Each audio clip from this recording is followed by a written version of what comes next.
Hello everyone. I hope you all are doing good. আজি মই যোনখন মুভিৰ কথা ক'বলৈ ওলাইছোঁ, the name of the movie is Gladiator 2. So Gladiator 2 হয় sequel of the movie Gladiator 1. So আপোনালোকে যদি Gladiator 1 খন চোৱা নাই, so you have to watch that movie first কাৰণ 1ৰ লগত second মুভিখনৰ বহুত ৰিলেশ্যন আছে। So 1ৰ কিছুমান কেৰেক্টাৰ্ছৰ কথা ক'ম যাৰ ইনভলভমেণ্ট আছে second মুভিখনত। ফিজিকেলি নহ'লেও নাম ইনভলভ আছে যেনে হ'ল মেক্সিমাছ প্লে কৰিছিল Russell Crowe and he did a brilliant acting there তাৰপিছত লুচিলা প্লেড বাই কনি নিলছন ওৱানত এম্পেৰাৰ মাৰ্কাছ অৰেলিয়াছ তাৰ ল'ৰা থাকে Commodus played by Joaquin Phoenix who did a commendable job in the movie. কিন্তু মাৰ্কাছে ভাবে যে সি ৰুল কৰিবলৈ ফিট নহয় আৰু সি বিচাৰে মেক্সিমাছ তাক ছাকচিড কৰক কিন্তু সেই কথাটো কমোডাছে গম পায় আৰু কমোডাছে বাপেকক মাৰি পেলায় মাৰ্কাছে বিচাৰে যে ৰোম এখন কৰাপশ্যন মুক্ত ফ্ৰী দেশ হওক সেইকাৰণে মাৰ্কাছে বিচাৰে যে মেক্সিমাছে ৰুল কৰক মেক্সিমাছে ৰোমক সেই গৌৰৱটো দিয়ক মাৰ্কাছে বিচাৰে যে ৰোমান ৰিপাব্লিক আকৌ ৰিষ্ট'ৰ হওক এট দ্য এণ্ড মাৰ্কাছে কমোডাছক কয় টু ষ্টেপ ডাউন এজ এম্পেৰাৰ আৰু তাৰ জেগাত মেক্সিমাছ এম্পেৰাৰ হ'ব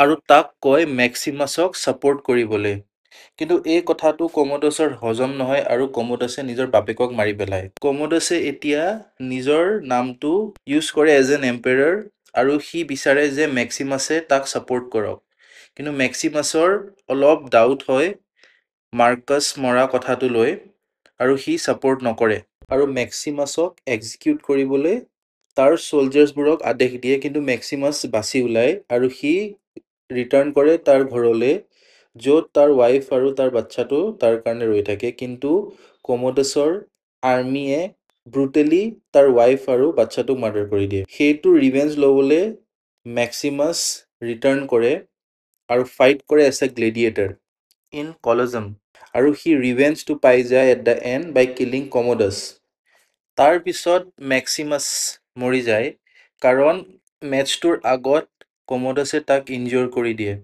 কিন্তু মৰাৰ আগত মেক্সিমাছে কয় ফৰ পলিটিকেল ৰিফৰ্মছ আৰু গ্ৰেকাছ নামৰ মানুহজনক এপইণ্ট কৰিবলৈ এজ চেনেটাৰ মুভিখনে লুজ এণ্ড এৰি দিয়ে যে who will be the next emperor কাৰণ লুচিলাৰ এটা ল'ৰা থাকে Lucius so' that is how part 1 ends তাৰ আগতে এটা কথা কওঁ যে গ্লেডিয়েটাৰ 1 খনে পায় 5 Academy Awards including best picture and best actor award যোনে পায় Russell Crowe so' now what about Gladiator 2 is Gladiator 2 a successful sequel নে it is a failure so' মুভিখন চালোঁ আৰু আই লাইক দ্য মুভিখনে ফ'ল' কৰে same footsteps as Gladiator 1 with inclusion of stunning visual effects আৰু action sequences both 1 আৰু 2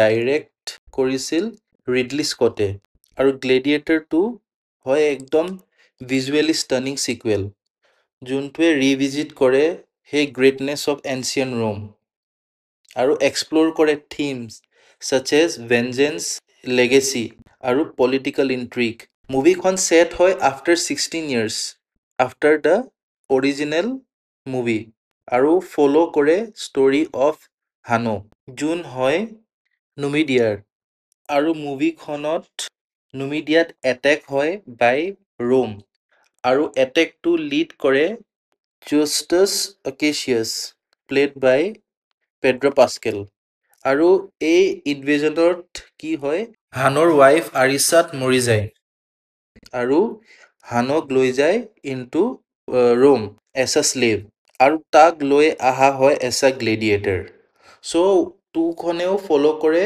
same footsteps as 1 আৰু challenge কৰে corruption of Rome's twin emperors so' কথাটো হ'ল যোনটো ড্ৰিম দেখিছিলে মেক্সিমাছে যে Rome will return to its former glory সেইটো নহয়। পল মেছকালে ডেলিভাৰ কৰে আ ষ্ট্ৰং পাৰফৰ্মেঞ্চ এজ হানো।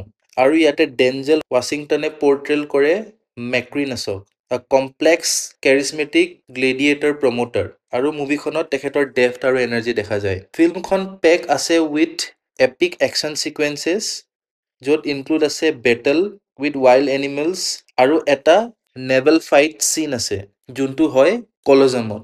কিন্তু ভিজুৱেলি মুভিখন বহুত ভাল লাগে, কিন্তু কিছুমান চিনৰ ইম্পেক্টটো কমি যায় because of heavy use of CGI।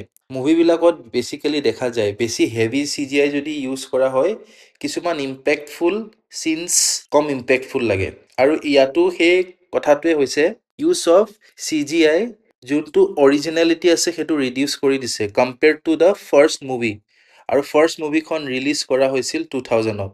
চ' আপুনি নিজে গম পাব তাতে বেছি CGI ইউজ কৰা নাছিলে, ৱেৰেজ ইয়াতে CGI হেভি ইউজ হৈছে। আৰু মুভিখনৰ স্ক্ৰীন প্লে এডহেৰ কৰে same structure from the first movie, কিন্তু ইন্ট্ৰডিউচ কৰে বহুত ৰিফ্ৰেছিং টুইষ্ট মুভিখনৰ থাৰ্ড এক্টত।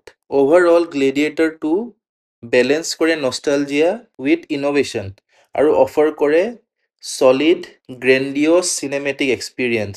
আৰু এইটো শ্ব'কেছ কৰে ৰিডলি স্কটৰ film making power at the age of 86 years. So kindly go and watch this movie. Thank you for watching my videos. This is your Screen Spectrum Ahom. Joy Ahom.